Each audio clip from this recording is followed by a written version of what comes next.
찬양은 곡조 있는 기도라고 그랬거든요. 우리 호산나 찬양대가 늘 하나님 앞에 찬양하는데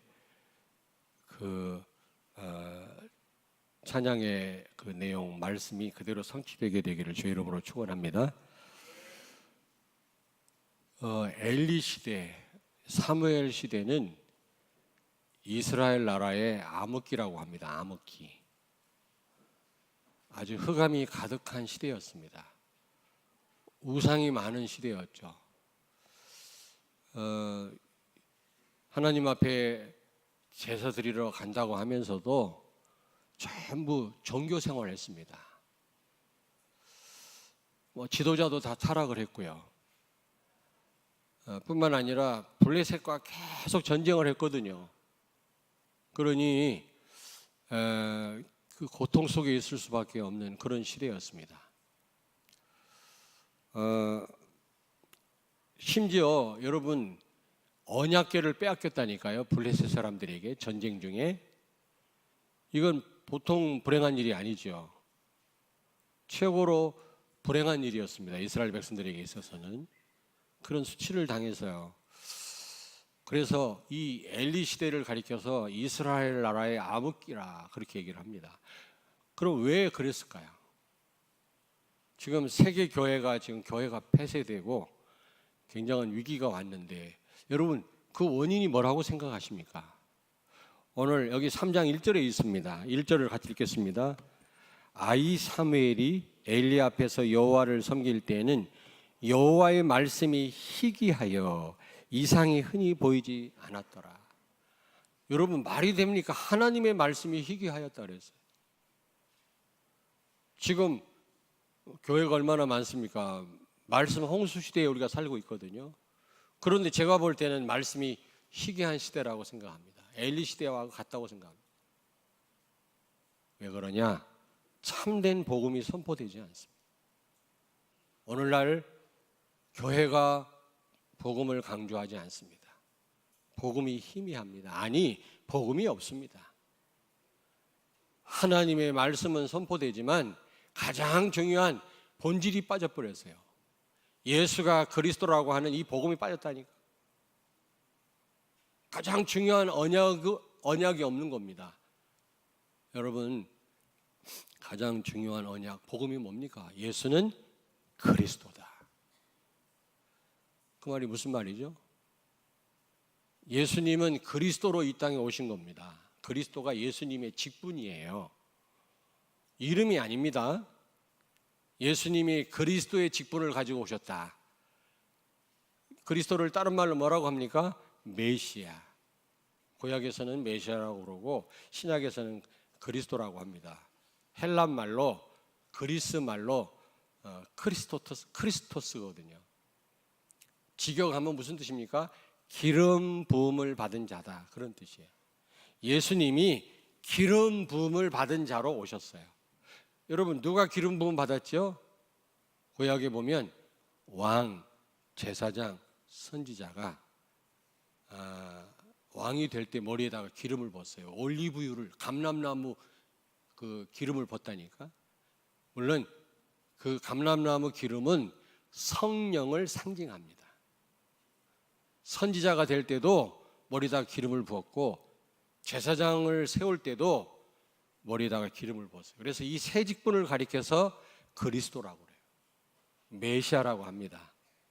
다시 말하면 예수님이 이 세 가지 직분을 가지고 이 땅에 오셔서 세 가지 일을 하신 겁니다. 그게 바로 복음이에요. 예수님이 왕으로 오셔서 어떤 일을 하셨습니까? 타락한 천사 마귀의 세력을 완전히 결박하셨어요. 예수님이 제사장으로 오셔서 하나님 떠난 죄, 원죄를 우리가 해결 못하는 줄 아시고 십자가에 아무 죄가 없는 그분이 피 흘리심으로 영원히 해결하셨어요. 제사장은 죄 문제를 해결하는 직분이거든요. 그리고 예수님이 선지자로 오셔서 마귀 때문에 죄를 범하고 선악과 따먹고 하나님의 말씀에 불순종함으로 죽음을 담보로 맺은 약속을 어기고 하나님 떠났잖아요. 그래서 지옥 가야 되는데 하나님 만나는 길을 열었단 말이에요. 선지자 직분은 길을 제시하는 직분이에요. 다시 말하면 그리스도란 말은 인간의 근본 문제를 해결하셨다, 그런 뜻이에요. 예수님이 그리스도로 오셔서 마귀와 또 하나님 떠난 원죄와 그것 때문에 가야 될 지옥의 문제를 십자가에서 완전히 해결하신 겁니다. 다시 말하면 인간의 근본을 해결했기 때문에 여기서 모든 문제가 발생을 했거든요. 하나님 떠난 데에서 여러분. 그런데 이 문제를 예수님이 그리스도로 오셔서 해결했단 말이에요. 다시 말하면 그리스도란 말은 모든 문제의 해결자다, 그런 뜻이에요. 여러분이 염려할 만큼 모자란 분이 아니에요. 예수님은 십자가에서 모든 문제를 해결하신 줄로 믿습니다. 그리스도로 오셔서. 그래서 예수님 십자가에서 뭐라 그랬습니까? 다 이루었다. 섭섭하다 그랬어요? 제 별명이 섭섭이었는데 섭섭하다 그랬어요? 소크라테스처럼 내가 닭 한 마리 구워 먹었는데 그것 좀 갚아주라, 그리고 죽었습니까? 예수님이 다 이뤘다. 그 말은 무슨 말이죠? 나는 마침표다, 그런 뜻이라 그랬잖아요. 마침표. 인생의 모든 문제를 십자가에서 마침표를 찍어버렸어요. 다 끝냈다니까. 여러분의 모든 문제는 다 해결된 줄로 믿습니다. 마귀는 자꾸 아직 문제가 많다고 우리를 속입니다. 속지 마세요. 여러분에게 있는 문제는 문제가 아니고 축복이에요. 여러분을 더 든든한 믿음 위에 세우시기 위한 하나님의 방법이에요. 선생님이 학생들한테 문제 낼 때 학생 고통스럽게 하려고, 학생 망하게 하려고 문제를 냅니까? 아니잖아요. 우리 여기 선생님들 계신데, 현직 선생님들 굉장히 중요한 분들이죠, 이분들이요. 그런데 학생 실력을 향상시키기 위해서 문제 내는 거 아닙니까? 마찬가지. 하나님 여러분에게 문제 주는 거는 정말 예수가 그리스도인지 아닌지를 확인하도록 하기 위해서 문제 앞에서 문제를 주시는 거예요. 근데 많은 성도들이요, 거의 다 문제에 빠져버려요. 문제를 통해서 예수가 그리스도, 모든 문제 해결자구나, 이걸 확인하는 게 아니라 오히려 그걸 통해서 사단한테 속는다니까. 참 안타깝죠. 예수님이 그리스도이신 줄로 믿습니다. 이게요, 복음이에요, 복음. 예수님이 십자가에서 모든 문제 끝냈다, 이게 복음이라니까. 믿으시기 바랍니다. 예수는 그리스도이십니다.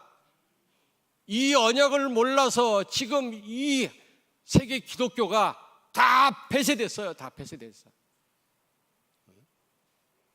뭐 도덕, 윤리 설교 들으려면 절간에 가세요. 절간에 가면 착하게 살아라, 자비를 베풀어라, 좋은 말 많이 합니다. 뭐하러 교회를 나갑니까? 여러분이 뭐 새로운 정보를 얻기를 원한다면 저기 대학에 가서 들으세요. 교회를 뭐하러 와요? 교회는 복음이 선포되는 곳인 줄로 믿습니다. 오직 예수 그리스도가 선포되는 곳이 교회예요. 그런데 이 복음이 선포되지 않으니까, 교회들이 복음을 모르니까 전 세계 교회가 지금 위기를 만났단 말이에요. 엘리 시대에도 마찬가지예요. 말씀이 희귀하였다 그래서. 진짜 말씀이 희귀했겠습니까? 진짜 복음을 모르는 거예요. 그런데 이 사무엘이라고 하는 선지자가 그 시대 우상을 다 무너뜨렸죠. 아멘. 그 위기의 시대를 살렸어요. 어떻게 해서요? 어떻게 해서요? 오늘 그걸 말씀드리려고 합니다. 오늘 말씀을 제대로 받으시고 여러분을 통해서 마귀한테 빼앗긴 모든 것 다 회복되는 역사 있게 되기를 바랍니다. 하나님의 나라 회복되기를 바랍니다. 지금 다 사단의 통찰에서 신음하고 있잖아요. 그들을 전부 하나님께로, 하나님의 인도를 받도록 하나님의 나라 확장하는 일에 여러분이 쓰임받게 되기를 바랍니다. 사무엘처럼 하면 됩니다. 첫째로, 사무엘은 성전에서 살았어요. 성전. 이 성전이 실로에 있었죠. 실로라고 하는 동네에 있었는데 그 성전에 젖대자마자 어머니가 부모님이 성전에 보내서 성전에 살게 했다니까. 이게 무슨 말입니까, 여러분? 여러분은 항상 예배의 자리에 있어야 돼요. 예배의 자리가 얼마나 중요한지 몰라요. 창조 목적입니다. 하나님은 여러분을 통해서 예배 받기를 원하십니다. 맨날 똑같은 예배 같지만 똑같은 예배가 절대로 아닙니다, 여러분. 하나님이 가장 기뻐하시는 자리요, 사단이 가장 두려워하는 자리가 예배의 자리인 줄로 믿습니다. 그러므로 자리와 시간을 회복하셔야 돼요. 시간을 들이지 않고 어떻게 여러분이 예배의 자리에 나올 수가 있겠습니까? 성전에 있었단 말은 예배의 자리에 있었단 말이죠. 예배의 삶을 살았단 말입니다. 많은 성도들이 예배를 가치없게 생각을 하는 것 같아요. 왜 똑같다고 생각해요? 그렇지 않아요. 그리고 성전에 있었단 말이 무슨 말입니까? 복음 가진 교회에 내가 성도라는 사실, 이게 보통 축복이 아니에요. 복음 가진 교회. 여러분, 이미 복음 가진 교회 여러분이 속해 있다는 말은 여러분에게 싹 다 사명이 있다라는 의미입니다. 여러분에게 사명이 없으면 복음 있는 곳으로 여러분을 부르시지도 않아요. 복음 모르는데 무슨 사명을 감당합니까? 사명을 어떻게 합니까? 이미 복음 가진 교회에 여러분이 들어오셨다고 하는 것은 여러분에게 다 뭐가 있다? 사명이 있다라는 사실. 그리고 세계 복음화와 예수 그리스도의 심장으로 렘넌트가 얼마나 중요하고 렘넌트를 사랑하는 그런 교회에 여러분이 속해 있다고 하는 사실. 이거는 보통 축복이 아닌데 성도들이 잘 모르시는 것 같아요. 잘 모르는 것 같아요.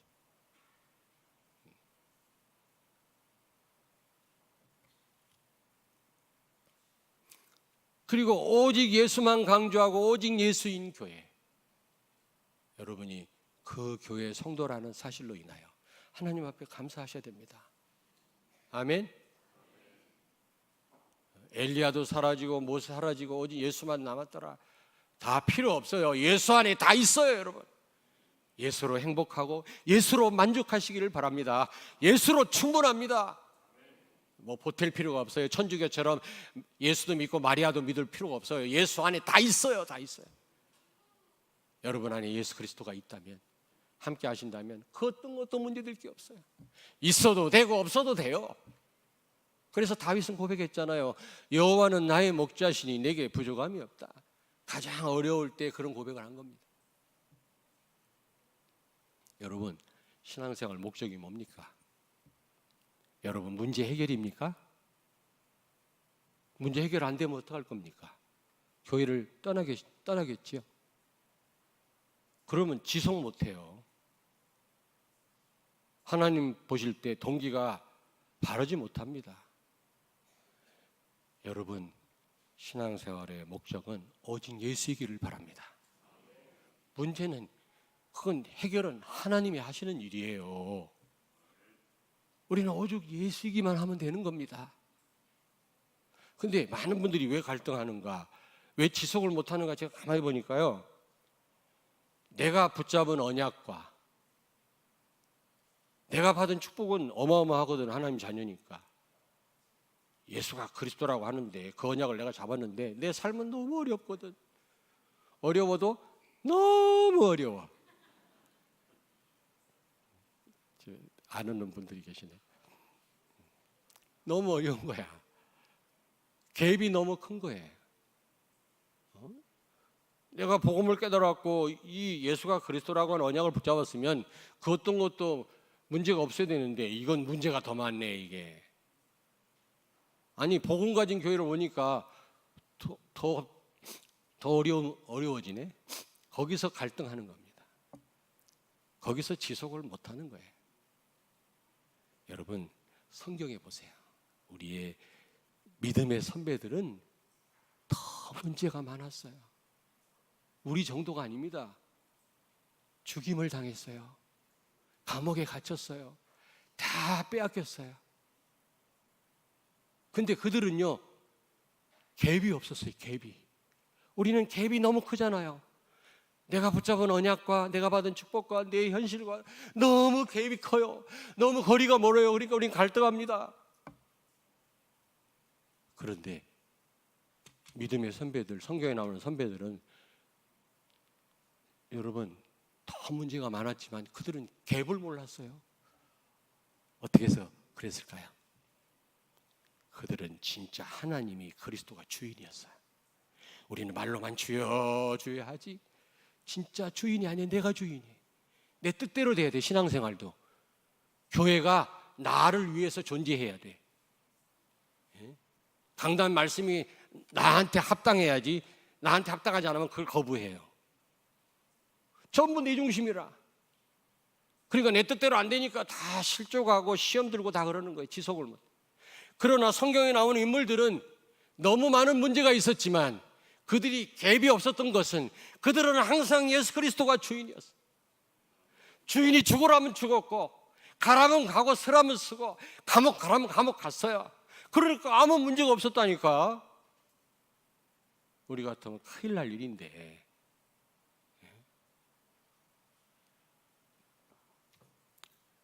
오직 예수만 강조되는 교회,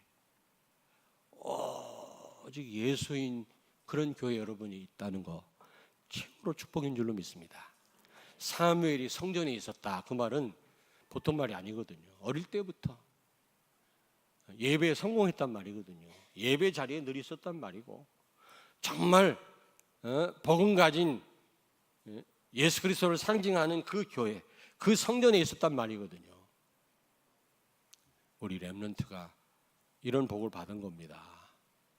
여러분, 두 번째입니다. 여기 3절을 같이 읽겠습니다. 3절. 하나님의 등불은 아직 꺼지지 아니하였으며 사무엘은 하나님의 궤에 있는 여호와의 전안에 누웠더니 4절. 여호와께서 사무엘을 부르시는지라 그가 대답하되 내가 여기 있나이다 하고. 여러분 3절에 보니까 여호와의 전 안에 그 언약궤 있는데 언약궤 옆에 누웠다 그랬어요. 누가? 사무엘이.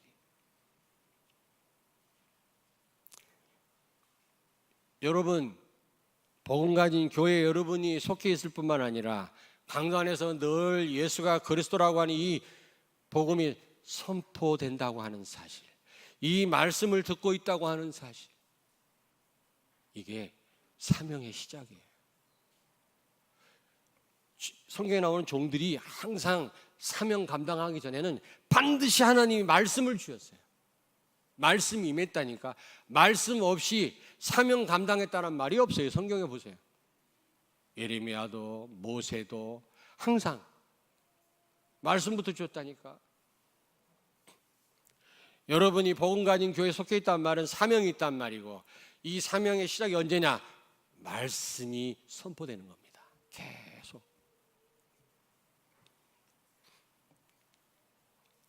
여러분이 예수가 그리스도 이 말씀 계속 듣고 있다고 하는 거, 이미 사명이 시작된 줄로 믿습니다.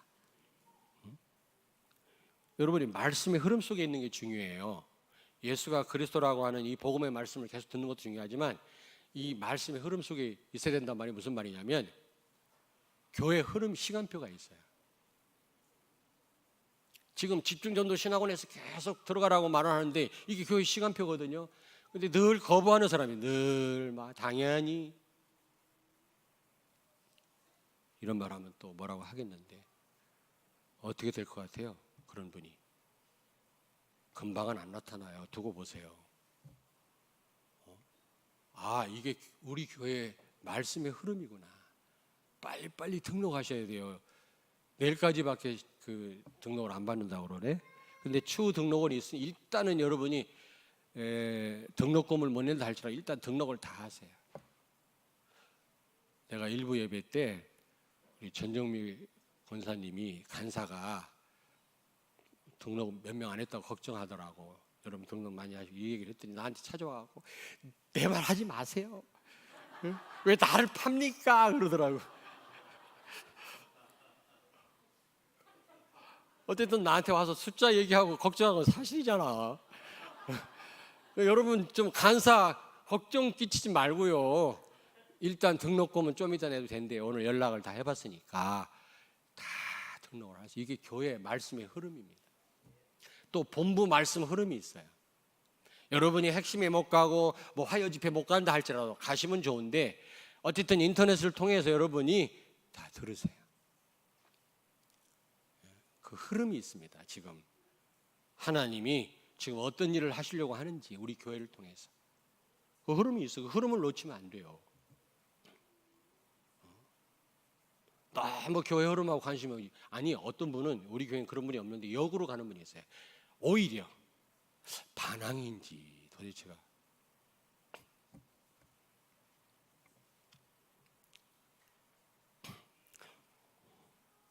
오늘 여기 사절에 보니까 여호와께서 사무엘을 부르셨어요. 사무엘아 사무엘아 여호와의 말씀이 임하였다. 이때부터 사명의 시작이라니까.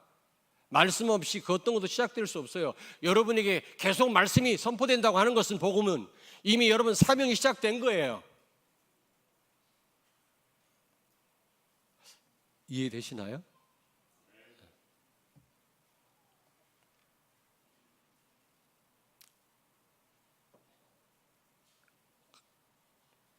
자, 아무튼 여러분이 이제 사명 때문에 하나님 복음 있는 교회로 부르셨거든요.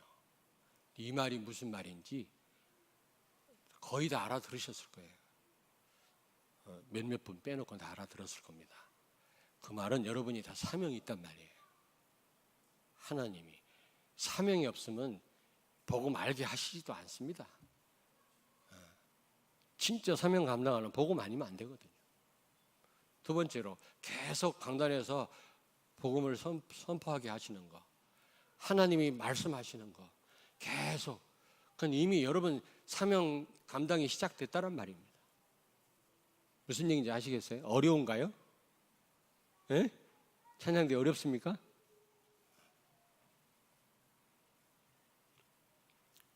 세 번째입니다. 여러분 말씀이 선포되는 자리에 있는 것 최고의 축복이에요. 빌립보 3장 1절에 바울이 뭐라고 그랬습니까? 내가 같은 말 하는 것이 나에겐 수고로움이 덜하고 너희에게 안전하니라. 같은 말이 뭡니까? 계속 복음을 계속 강조하는 겁니다. 복음을 계속 반복해서.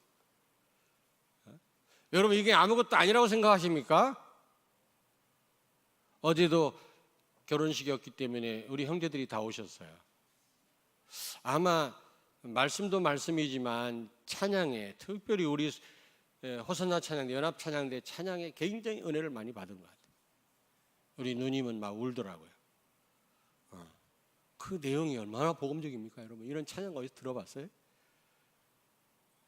그런데 가만히 보니까요, 너무 힘들어요. 너무 우리 형제들 좋은데 너무 힘들어요. 말도 못하겠고 내가. 나처럼 행복한 목사가 없어요, 진짜. 뭐 실수도 많이 하고 흠도 있지만 저는 요만큼도 걱정 안 합니다, 진짜입니다. 내가 훌륭해서가 아닙니다. 인품이 그런 사람이 아닙니다. 예수가 그리스도. 모든 문제 끝냈다. 이걸 믿기 때문에 그렇습니다. 아멘. 최고로 행복한 팔남매인데 7명이 목사 아닙니까? 우리 형제들이 어디 다 왔다니까.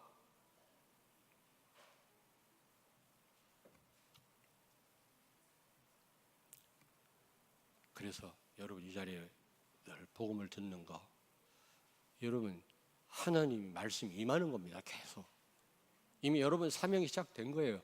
그런데 이 자리에 있는 거로 끝나면 안 돼요. 이게 들려져야 돼요. 처음에 사무엘이요, 사무엘아 사무엘아 불러도요 몰랐어요. 엘리한테 가가지고 날 부르셨습니까? 부르셨습니까? 제사장님?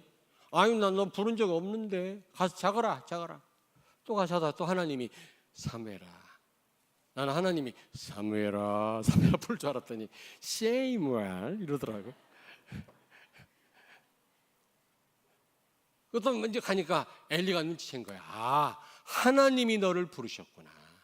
이제 소리가 들리거들랑 예 하나님 내가 여기 있습니다. 말씀하옵소서 대답하거라. 그게 10절 아닙니까? 여러분이 이 자리에 와 계신 건 너무 큰 축복이지만 말씀이 여러분 심령 가운데 들려지기를 바랍니다. 들려져야 돼요. 들려져야 돼요. 내 마음에 담아져야 돼요.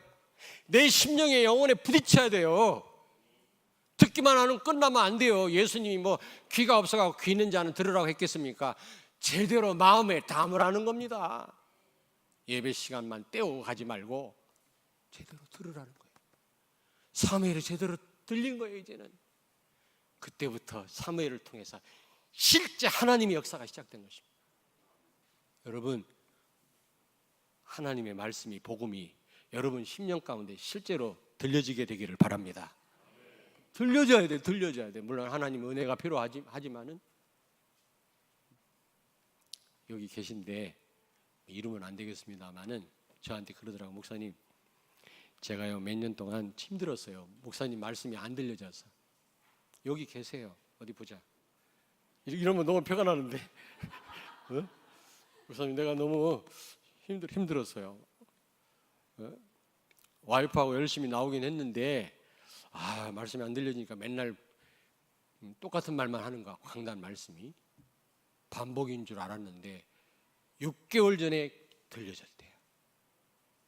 그래서 늘 새롭대요. 정말 힘이 난대요. 여기 계세요.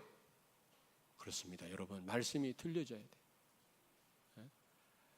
복음이 선포되는 자리에 있어야 되지만 여러분, 있는 것으로 끝나면 안 되고요. 그 말씀이 내 심령 가운데, 내 영혼 속에 부딪혀 들려져야 되는, 그때부터 진짜 사명을 감당하게 되는 겁니다. 실제 하나님의 역사가 시작되는 거예요. 아멘. 옆에 있는 분한테 축복하세요. 말씀이 들려지기를 바랍니다. 말씀이요, 실수 많이 하고, 내가 저 목사님 과거를 아는데 저 광 목사가 말씀 잘 이렇게 알아들으면 큰일 나요. 특별히 우리 목사 자녀들, 특별히 와이프, 르 할머니, 이게 내 남편 목소리 들려지면 큰일 난다니까. 한번 찾아보겠습니다. 데살로니가서 찾습니다. 2장 13절 같이 읽겠습니다. 데살로니가서 2장 13, 330페이지입니다. 여러분, 데살로니가전서 2장 13절 신약성경 같이 읽겠습니다. 이러므로 우리가 하나님께 끊임없이 감사함은 너희가 우리에게 들은 바 하나님의 말씀을 받을 때 사람의 말로 받지 아니하고 하나님의 말씀으로 받음이니 진실로 그러하도다. 이 말씀이 또한 너희 믿는 자 가운데서 역사하느니라. 아멘. 실제 데살로니가 교회는 역사 일어났거든요. 그 원인이 뭐죠? 그 이유가 뭐죠? 주의 종들의 말씀을 하나님의 말씀으로 받았어요. 여러분, 오늘 강단 말씀을 하나님의 말씀으로 받게 되기를 바랍니다. 아멘. 어떤 목사님이 그러더라고요. 우리는 장로님들, 자기는 장로님들하고 뭐 격이 없다네. 잘 지낸대요. 너무 잘. 그 잘 지내는 게 뭔데 그랬더니 주기적으로 목욕탕에 같이 간대. 사우나. 모든 장로님들 다 홀딱 벗고. 근데 우리 교회는 곤란한 여자가 있어가지고 모든 다른 교회는, 일반 교단은 여자가 없어요. 장로가 합동측은 없습니다.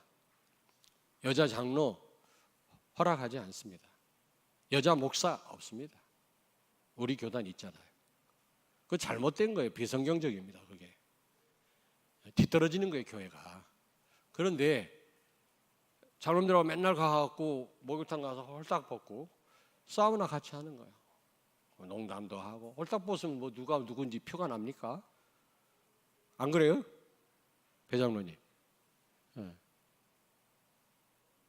그런데 문제가 생겼어요. 너무 그렇게 하다 보니까 강단 말씀을 하나님의 말씀으로 안 받는 거예요.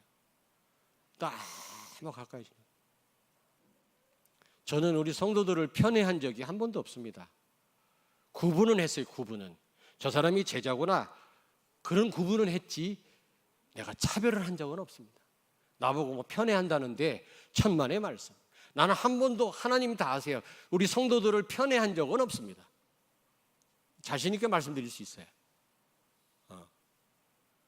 그런데 구분은 합니다. 그런데 특별히 또 저하고 이렇게 농담도 하고 가까이 지내는 분들 겁주는 게 아니라, 혹시 너무 가까이 지내고 가까이 하니까 강단 말씀을 하나님의 음성으로 받지 못한다면 큰일 나는 겁니다. 큰일 나는 겁니다. 데살로니가 교회 교인들은 하나님의 음성으로 들었어요. 여러분, 하나님의 음성으로 듣게 되기를 바랍니다. 말씀이 제대로 들려져야 돼요. 사도행전 16장 14절에 보니까 바울이 빌립보에 전도하러 갔는데, 그는 전도하러 가서 무조건 전도한 게 아니고요, 기도부터 했어요. 왜냐하면 전도는 성령의 역사이기 때문에 성령의 인도받기 위해서 먼저 기도부터 했거든요. 그러려면 기도 처소가 있어야 되잖아요. 예전에는 내가 기도하려도 우리 집에 기도 처소가 없어. 그래가지고 베란다에 나가서 내가 기도했거든. 주여 이러고 기도했거든. 근데 이제 우리 아들까지 이제 결혼해서 나갔으니 기도 처소가 너무 많이 생겼어. 널널해요. 이제 아무도 이쪽 가서 기도하고 저쪽 가서 기도. 너무 좋은데 또 기분이 이상하대. 어쨌든 이 기도 처소를 마련하러 가다가 우물가에 있는 여자들을 만나가지고 바울이 복음을 전했는데, 그 중에 누구? 루디아가 바울의 메시지를 들었는데, 성경에 보니까 하나님이 루디아의 마음을 열으사 바울의 말을 듣게 하셨다 그랬거든요. 루디아가 나중에 빌립보의 모든 우상을 무너뜨리고 빌립보를 살리는 주역이 됐어요. 여러분, 물론 말씀이 들려지는 건 성령의 역사입니다. 그러나 여러분이, 그래서 우리가 기도해야 돼요. 하나님, 다른 건 놓고는 막 그냥 침 튀기면서 기도하면서도 말씀이 안 들려지는데도 기도 안 하는 분들이 있어요. 아무렇지도 않게 생각을 해요. 그게 최고로 기도해야 될 내용입니다. 여러분, 하나님의 말씀이 생명의 말씀인데 그게 단대에 안 들려지는 거, 이거 얼마나 심각합니까? 이거부터 기도해야 되는데 다른 기도는 잘하면서 이런 기도는 안 합니다. 저에게 은혜를 주옵소서. 말씀이 들려지게 하옵소서. 루디아의 마음을 열으사 바울의 말을 청종케 하셨더라. 오늘 성령께서 여러분의 마음을 열으사 말씀이 여러분 영혼 속에 부딪혀지게 되기를 주의 이름으로 축원합니다.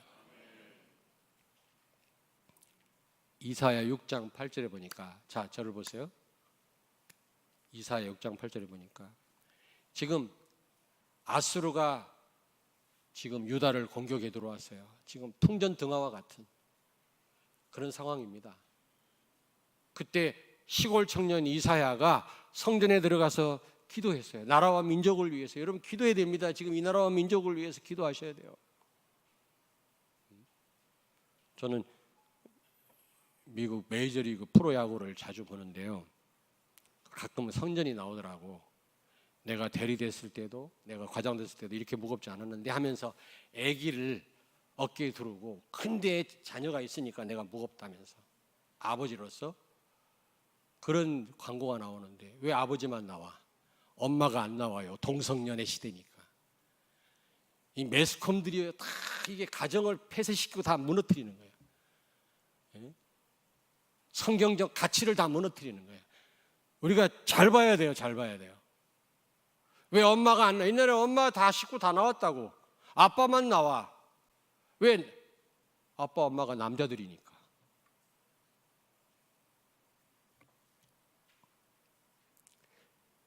위기입니다. 기독교가 지금. 우리 한국 동성연애 차별금지법, 난민법, 그리고 또 뭡니까?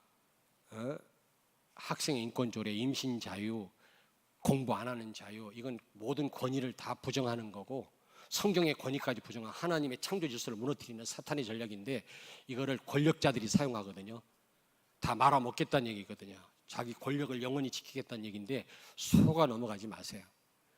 기도해야 돼요. 청년 이사야처럼. 주여. 우리 서구청장님이 투표 전에 우리 교회 오셨더랬잖아요. 교회 장로님이더라고. 내가 이 얘기를 했는데 알아들었는지 모르겠어요. 국무총리가 지금 교회 안수집사인데 신실한 기독교인이라는데 이런 법을 제정하는 일에 앞장서고 있어요. 참 안타깝다. 국무총리 안 하더라도 그런 법을 막아야지. 교회를 무너뜨리는 일이. 유럽과 미국 교회는 다 문 닫았어요 지금. 청년 이사야도 지금 아수르의 공격을 받고 지금 다 죽을 수밖에 없는 이런 상황에서 이 청년 이사야 무명의 이 사람이 성전에 가서 간절히 눈물을 흘려 기도하는데 하나 보좌에 앉으신 하나님의 영광을 보았어요. 천사들도 보았어요. 그러면서 자기가 죄인임을 알았어요. 이거 어찌할꼬, 내가 죄인인데. 그때 하나님이 말씀했죠. 내가 사람을 보내야 되겠는데 누가 나를 위해서 갈꼬.